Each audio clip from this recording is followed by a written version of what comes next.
মন জুড়ানো, চোখ ধাঁধানো ছক্কা সাধারণত বাংলাদেশি খেলোয়াড়দের কমই খেলতে দেখা যায়।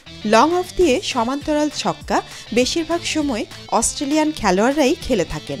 মাঝে মাঝে ভারতীয় খেলোয়াড়রাও এমন বাহারি শট মারেন। বলছি লং অফ দিয়ে নুরুল হাসান সোহানের ছক্কার কথা, যে ছক্কায় আফগানিস্তানকে হোয়াইট ওয়াশ নিশ্চিত করে বাংলাদেশ। শেষ ম্যাচে রশিদ খানের দলকে টাইগাররা হারায় ৬ উইকেট ও ১২ বল হাতে রেখেই। এর আগে ১৪৪ রানের লক্ষ্যে ব্যাট করতে নেমে জয়ের ভিত গড়ে দেন সাইফ হাসান। প্রতিপক্ষের বোলারদের তুলোধুনো করে ছক্কার ঝড় তোলেন সাইফ।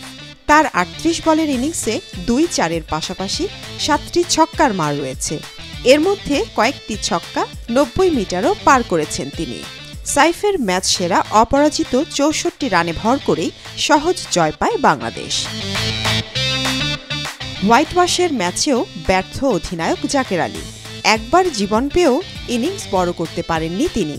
১১ বলে ১০ রান করে সাজঘরে ফেরেন এই উইকেট কিপার ব্যাটার। এদিন ব্যর্থতার বৃত্ত থেকে বের হতে পারেননি শামীম হাসানও, মেরেছেন গোল্ডেন ডাক।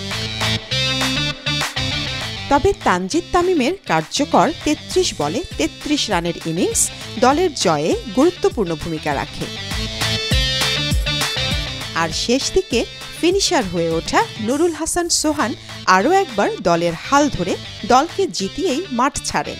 তার ম্যাচ উইনিং ছক্কাটি ছিল দেখার মতো, যা ক্রিকেট ভক্ত দর্শকদের মনে থাকবে অনেক দিন। এর আগে টস জিতে ফিল্ডিং করার সিদ্ধান্ত নেয় বাংলাদেশ। সেই সিদ্ধান্ত সঠিক প্রমাণ করতে বেশি সময় নেয়নি বাংলাদেশি বোলাররা। ২ ওভারে ২০ রান তুলে উড়ন্ত শুরু করা আফগানিস্তানের শিবিরে প্রথম আঘাত হানেন শরীফুল ইসলাম।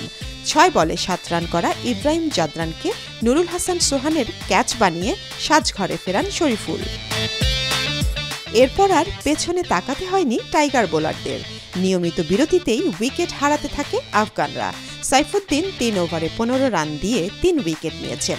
এছাড়া নাসুম ও সাকিব ৪ ওভারে ২৪ রান করে দিয়ে ২টি করে উইকেট নিয়েছেন। আর শরীফুল ও রিশাদ ১টি করে উইকেট নিলে ২০ ওভারে ৯ উইকেটে ১৪৩ রানের বেশি তুলতে পারেনি আফগানিস্তান। ১৫ রানে ৩ উইকেট নেয়া সাইফুদ্দিনের কীর্তি ছাড়িয়ে অপরাজিত ৬৪ রান করা সাইফ হাসান ম্যাচ সেরা নির্বাচিত হন। আর সিরিজ সেরা হন নাসুম আহমেদ।